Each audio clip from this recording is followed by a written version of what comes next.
Welcome, everyone. I hope that your first couple of weeks is going well and that you're excited to begin actual coding now and submitting code. So, what I wanted to do here is just go over what you can expect from me when I grade. What I want to do is not only teach you how to do C++, but teach you the proper way to code for the best possible outcome. Remember that C++ is going to let you do pretty much whatever you want to do, but just because it's something that you can do doesn't necessarily mean it is good. The reason why I have strict programming standards is because it not only produces better code, but it actually cuts down on errors. And so what I want to do is go over the programming standards that I emailed out. Hopefully you got it. If not, please let me know and I will make sure that you get another one. So starting with the very top, you're going to need to put your name, both first name and last name, please, not just your first name, the assignment name or activity name or both, and the brief purpose of the program. So let's just take a quick look at some Visual Studio Code. So you can see, have up here name. So you would put your name here. You would put the program, activity, whatever it is, project one, and a brief description of the program. So you can see that this program will get the length and width of a rectangle to calculate and print the area. So that's cut and dry. You don't have to write a book, just a couple lines of code just to give the user who's looking at your code just a general idea of what you need to do. So let's go back to our programming standards here. And all variables declared together. And so I've given you some examples here. You want to do integer number, integer second number. That goes for double, floats if you're using Boolean strings. But what I don't want you to do is declare two variables on the same line. The reason being is it's not as easy to see what you're doing, but you want to make sure that you not only comment it, but you initialize it. Not all compilers initialize everything the same way. So all variables should be initialized to 0 or the blank string here, or 0.0 if it's a double. If it's a Boolean, initialize it to true or false, whatever you want to do here, but to make sure that you're doing it properly. So let's go and do something simple in Visual Studio. And let's just say that we're doing the length and the width. So what we want to do here is, if we're declaring integers, we'll just do integer. Now this is the way I do it. I don't necessarily do integer length, then integer width, and then integer area. I like to break them up. I'm just using the single int here, and I'll do length equals 0. And then I'm using a comma, which is almost the same as putting them all in the same line, except that now I can comment each one. So I'm going to put length of rectangle. And yes, I know that sometimes they're very easy to understand without comments, but it's always better to have a comment and not need it than need it and not have it. Then we'll do width equals 0.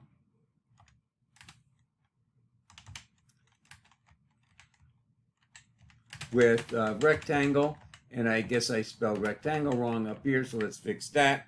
And a common error is, which is why I say don't initialize variables with a function.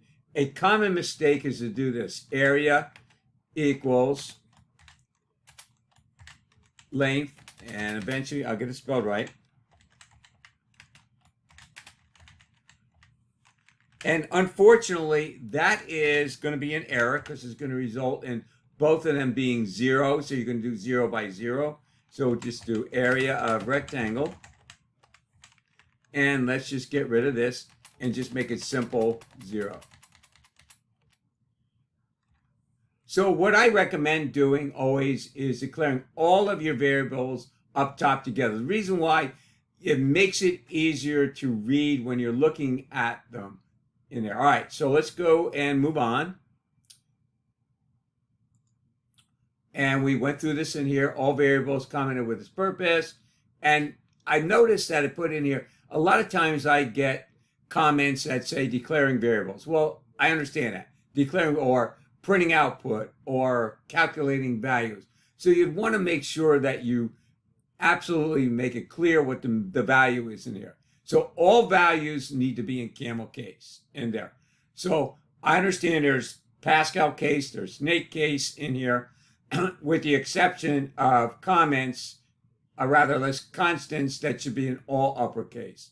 So let's go back to Visual Studio in here. So if I wanted to do, say, length of rectangle, then what I'm going to do is length and rectangle. If I wanted to put an underscore between it, that's acceptable because that's part of camel case. Just make sure that you capitalize the second word. Now, what I recommend is whatever you do for one, do them for all in there. That's consistency is better. So you would not want to do this. And let's get up here. Because that's snake case. So make sure that the second and third word and every other word is capitalized and you're good here. As far as constants concerned, let's say we're declaring a constant called pi. And that would be a double. So I notice I'm declaring them up here. And we want to declare a constant double and pi. And that's going to equal 3.14159 or whatever you want to set it to in here. There is a math.py in here, but that's really more of a macro. We're going to be using this. However, you're free to use whatever you want in here. Notice that this is all in uppercase. And the reason why it's global is to make sure that you can use it in all functions and that you can not have to worry about it being changed in here. So we'll be moving on. You probably noticed that my voice has gotten a little scratchy. I'm not really sure why, but I'll try to get through it. So let's go and look at some other things that are important. So here is camel case. First word is all lowercase. Each and every word is going to begin with a capital letter. And I give you an example, hours recommend. I don't recommend doing, but you can put an underscore between words. It's totally up to you. And sometimes I actually do it. Constants are all uppercase letters with an underscore between the words, such as max underscore students. Any user-defined item, such as a structure, capital letter, that shows that it's user-defined. You may want your classes with a capital letter. I recommend member functions that are private as capital letters in here. But there's no real one rule on that. It's just normally that's what it is, should be a capital letter. No one-letter variables with the exception of a loop counter. So you don't want to have n that is going to go for a number in there. And let's see. Okay, all CNs should have a separate prompt without an end L. So in other words, don't put an end L at the end of the line. So let's take a look at what they do. So let's just go and create a prompt here. C out. Enter length rectangle. And notice I'm putting a space here and no end out. Then I'm going to do cin length.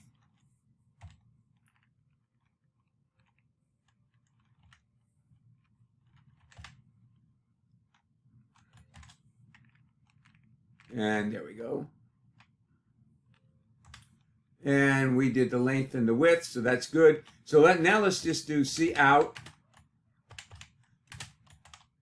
enter width rectangle. This time I'm going to put an end out. And you'll be able to see the difference. And we'll do C in.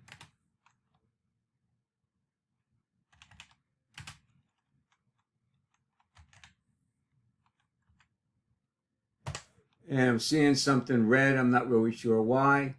Let's see what I'm missing here.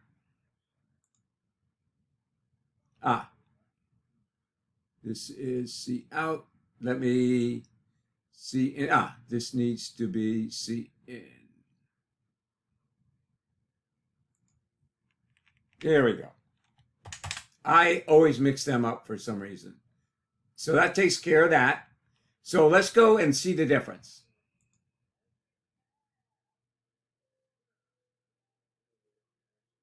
So everything looks good in here. Enter length of rectangle. I'll do 10. And now we have enter width of. Notice that it's down here. It's not quite as nice to do. So we're good here. And let's just get rid of this. And we'll be moving on.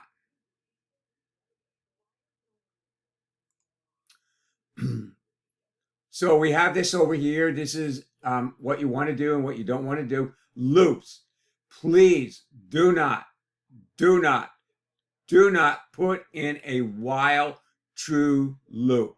The reason for that is, although it's valid code, it's not preferred programming and it could lead to infinite loops. This includes, notice I have while 1 equals 1. So what you'd want to do is have a condition in there and make sure that you check the condition. So you can do that for a while loop or a do while loop. All functions, all, not some, all should have the purpose of the function. This function will calculate the area of a rectangle. And then you want to have sensible inline comments in here. So now I have required, but not, actually not required, but commented. I'm going to take just a quick 2-minute break to try to have something to drink to clear the scratchiness in my voice. So I will be right back. Okay, the scratchiness still is there, so please forgive me for the way I'm talking. Anyway, this is not required, but I recommend that you always use function prototypes for functions in there. So you'll learn about that through Zybooks when we do functions. And then I also recommend for all calculations, even though they're simple, put a parentheses around it. I also recommend putting in a comment after each closing brace. You'll find that very useful when you have multiple functions and you have a while loop and an if statement in there and they all have braces and you accidentally delete one. Use endl instead of new line because new line keeps stuff in the keyboard buffer where endl clears it. And then depending upon the assignment, classes contain a file with a header file, which is going to be strictly just a listing of the class elements and the functions, and then a CPP file with the same name as the class that's going to actually have the function methods in there and the main classes that use it. So let's go back and we'll just continue to do this here.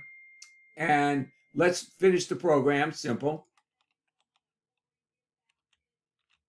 So what I'm going to do here is area equals length of rectangle times the width of the rectangle. And then I'll do C out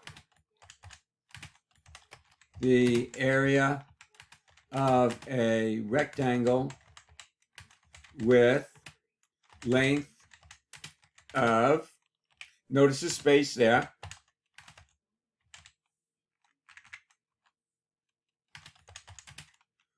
and I'm going to go to the next line, which is perfectly acceptable with a C out, and we'll do and width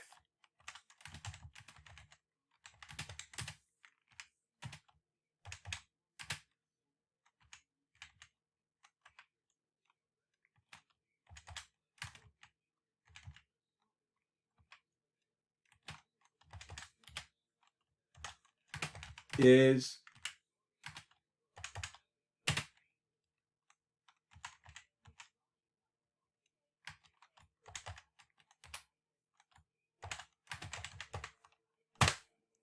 so you don't have to do this, but you can put them all on one. But C++ does allow you to break it up here.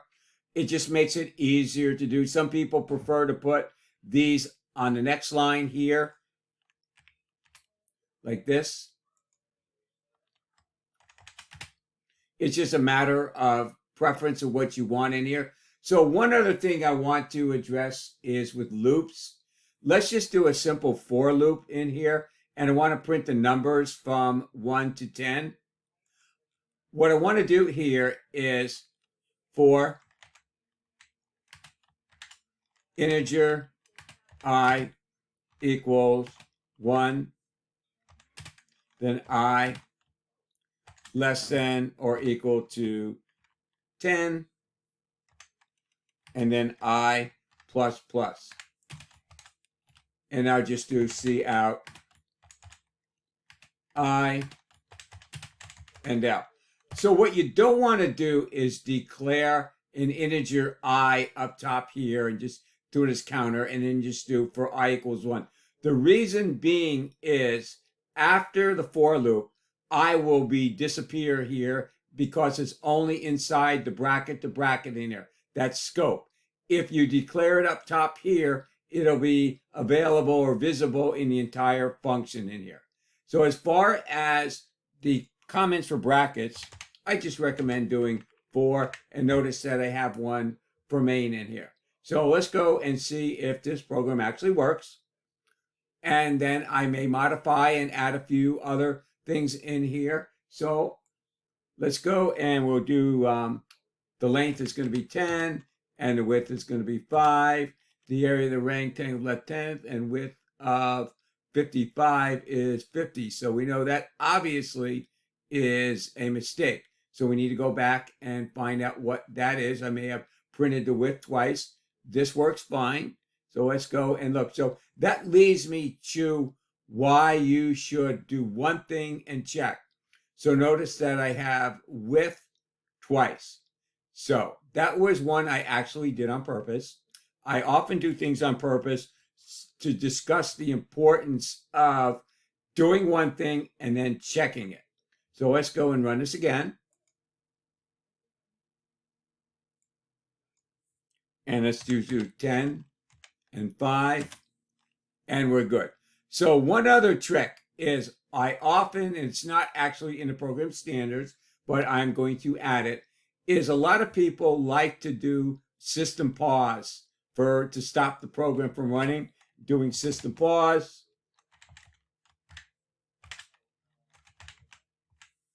And the problem with that is that only works on Windows system in there. So a easier way to do it that's going to work on everything is C out,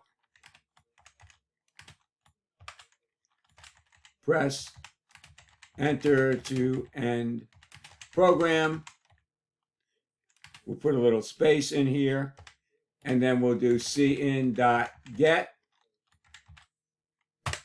And that should work on Mac. So let's go and run this program one more time, and hopefully it will work. So we're going to do 10, 5, 50, and obviously it did not work. So go, but why didn't it work? Aha! Here is the reason why. Remember we talked about clearing the keyboard buffer and things of that nature. Whenever you use a cin, you still have the enter key left in the keyboard buffer. So we need to clear the keyboard buffer. So we need to do before this a simple cin.ignore. And I will just do a simple one here that's going to just do one letter. But the problem with this is if you don't have anything in the keyboard buffer, you're going to get something that's a little bit strange. So let's put this cin ignore after our last cin. You only have to do this with a cin followed by a get line or a get. So let's run this one more time. And we'll do 10 and 5. And now we have press enter to enter the program, and everything looks good. So that is everything for this. I will try to add a few more things to help you. So feel free to leave comments, and the comments really help me. I know that my voice is scratchy, so you don't have to tell me about that. But please like the video. Please take a look at it and leave your comments. Let me know what you think. Let me know what other videos you would like, and I'd be do my best to make them for you. That is it. Have a wonderful, wonderful day, everyone.